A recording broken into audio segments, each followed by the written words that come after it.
Hello everyone, it's good to see you back again. I promised I'll showcase some other elemental builds, as I know many of you are probably getting tired of seeing the same old build again and again. So while we wait for the next latest build, why don't we talk about the Trinity Ghoul and how combining this with Fallen Sunstar will not only grant you near infinite Ionic traces on supply, but also allow you to build Ionic sentries a lot more faster than seen before. It's a great setup for those that love ad clearing and using Trinity Ghoul. So here's an excellent showcase of the build in action. A storm with exotic armor, Fallen Sunstar, with exotic effect, Ionic Conductor, it states, Ionic traces you create move faster and grant you additional ability energy. Nearby allies also gain ability energy when you collect Ionic traces. When it comes to selecting whether Fallen Sunstar or even Crown Tempest, it will automatically depend on the weapons being used to benefit the two. A Fallen Sunstar is ideal for weapons that can't generate Ionic traces on any way or form.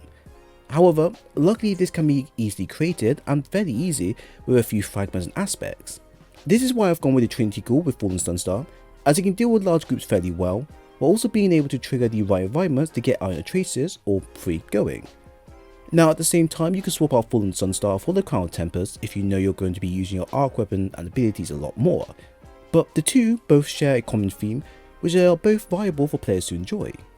A second exotic is Trinity Ghoul with exotic effect, Split Electron and Lightning Rod, which states, fires an arrow that splits when released.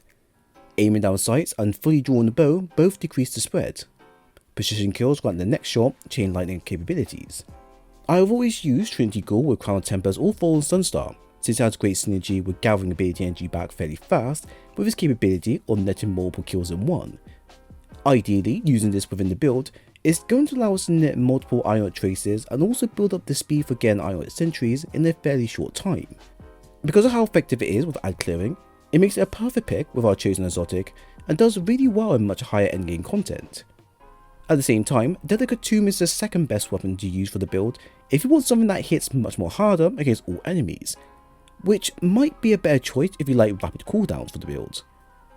Now for the aspects of Fragments, we have the following. Electric Star Mine will defeat a target with arc abilities or draw targets create Ionic traces. Collecting traces make you amplified. Ionic Sentry, where defeating targets with kinetic, arc weapons or arc abilities, will charge up an arc turret that will periodically attack nearby targets. Sparkle Shock, where your arc grenades jolt targets. Sparkle Discharge, where arc weapon firing blows have a chance of creating Ionic traces. Sparkle Ions, where defeating a jolt target creates Ionic traces. And Sparkle Frequency, where melee hits increase your weapon stability and reload speed for a few seconds. While amplified, the effects are increased and you gain increased bolt charges from all sources. To simply make the build really good and effective, you want to make sure you're gaining as much Ionic traces as possible. For this, Spark of Discharge and Ions is a must going forward. The setup should allow you to create up to 2 to 3 arc traces at a time, which is enough for Fallen Sunstar to do its part.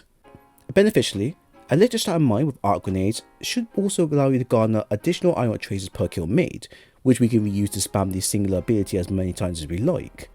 While this is pretty on par with the exotic being used, the real purpose of the build is to make sure Trinity Ghoul and Ionic Sentry are both as active as possible, just so we can use them to blank out the field with arc energy as often as we like.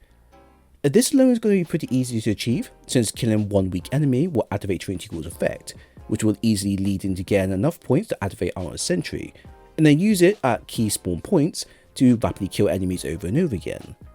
I found this being incredibly useful against rooms where you can't move forward until the objective is complete, or until a sub-boss is defeated. Because of how the setup flows, you shouldn't be running out of energy too fast unless you're in an unreachable area. And that's generally it for this section, as the build is pretty stacked in terms of damage and coverage, so all you need to do is follow the same patterns I have, and then just go from there. For the mods and stats, we have both Resilience and Discipline marked with the highest priorities for the build.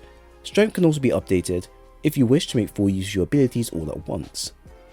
Resilience with Arc at tier 10 for a 30% damage reduction. I've added the Arc Resistance mod, although this will vary from fights to fights, but this is everything you'll need within the build to cover your resistance stats. A Discipline now we have Arc at tier 10 for a 1 minute 1 second cooldown via Storm Grenades.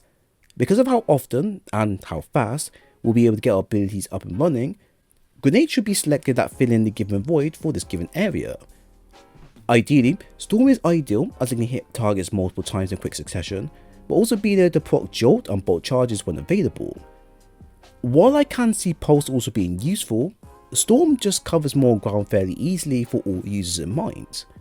Now, to expand on the abilities we're being used to support our key abilities, we have the following: Impact Induction ×2 for a 17% grenade ability regen, Momentum Transfer ×1 for a 12% melee ability regen, and Bomber for a 12% grenade ability regen as well.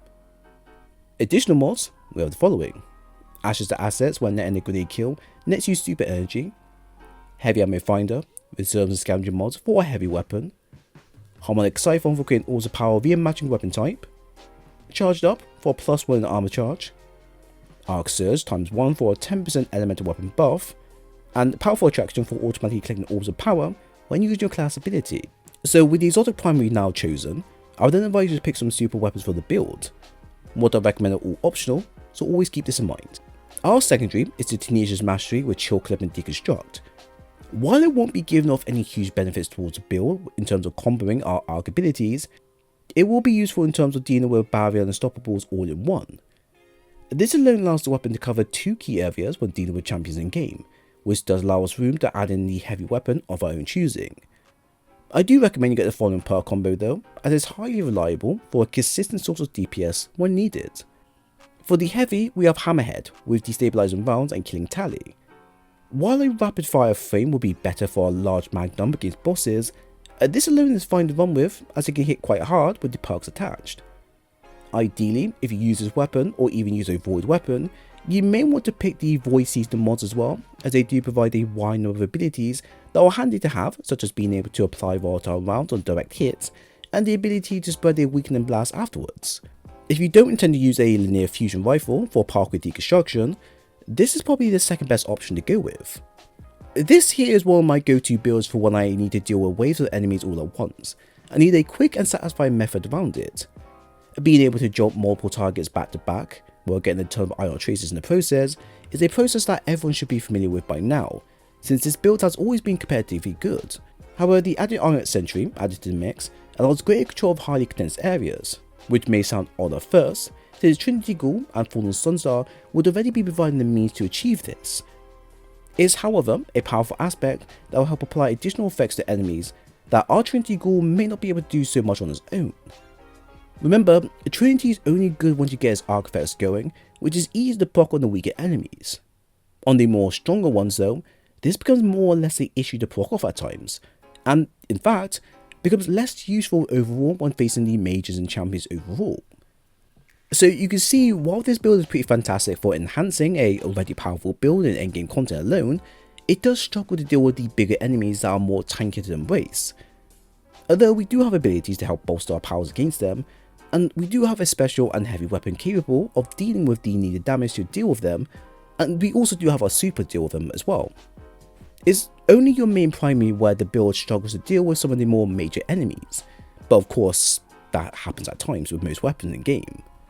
However, don't let that put you off from using the build, as like mentioned before, you'll get a ton of ability energy back from the kills made, and the number of jolts and bolt charges being applied back to back easily allows the build to slowly clean up GMs and the normal content with fair bits of ease.